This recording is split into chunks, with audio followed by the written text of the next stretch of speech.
उत्तर प्रदेश के deputy CM Keshav Prasad Maurya अक्सर ऐसे बयान देते हैं जिनकी वजह से वो सुर्खियों में रहते हैं। इस बार उन्होंने 2024 चुनाव को लेकर के ऐसा बयान दिया है जो लगातार सुर्खियों में बना हुआ है। देश विश्व का नेतृत्व करने की ओर आगे बढ़ रहा है। 2024 में तीसरी बार मोदी सरकार बनना सुनिश्चित है। कांग्रेस सहित उस की अगुवाई में जो तथाकथित रूप से विपक्षी गठबंधन बना है, वह गठबंधन लोकसभा चुनाव से पहले देश का माहौल खराब करने का असफल प्रयास कर रहा है। इसी प्रकार की बातें कभी दक्षिण भारत के कोई राजनीतिक दल के द्वारा कही जाती है, कभी उत्तर प्रदेश में समाजवादी पार्टी के मुखिया श्री अखिलेश जी कहलवाने का काम करते हैं, कभी बिहार से, कभी दिल्ली से। यह अपमान देश सहन नहीं करेगा और किसी के कहने से सनातन ना तो कहीं से कमज़ोर पड़ सकता है और ना उसे कोई कमज़ोर कर सकता है। ये सनातन जो है आदि है, वर्तमान है और भविष्य है।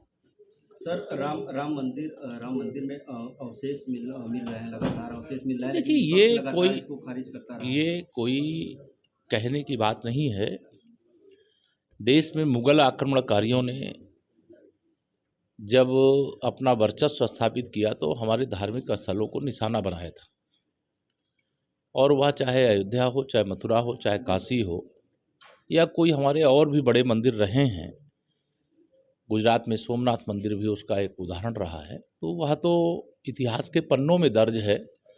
भारतीय जनता पार्टी के जन्म के पहले का सारा विषय है। राष्ट्रीय स्वयंसेवक संघ की स्थापना के पहले की ये सारी घटनाएं हैं।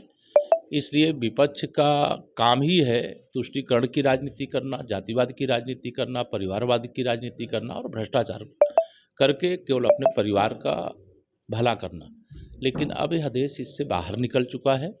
विकास की ओर पूरी तरह से लोगों की दृष्टि लगी हुई है और तीसरी बार मोदी सरकार बनाने के लिए देश तैयार बैठा हुआ है। सर, सनातन से हट के अब बैंकरों पर बात आ गई है और बैंकरों को बैंक करने की बात ये कर दिया गया। कांग्रेस और की अगुवाई में जो तथाकथित रूप से यह गठबंधन बना हुआ है, इस गठबंधन के द्वारा मीडिया के मेरे मित्रों के बारे में इस प्रकार से सूची जारी करना, यह लोकतंत्र के चौथे स्तंभ पर हमला है और इसका जवाब भी जनता देगी। लेकिन मैं ज़रूर इस बात की मांग करूंगा कि देश के मीडिया जगत से तथाकथित जो गठबंधन है, विपक्षी गठबंधन है, उनके नेताओं को, कांग्रेस के नेताओं को बिना शर्त माफ़ी मांगना चाहिए और ये सूची वापस लेनी चाहिए।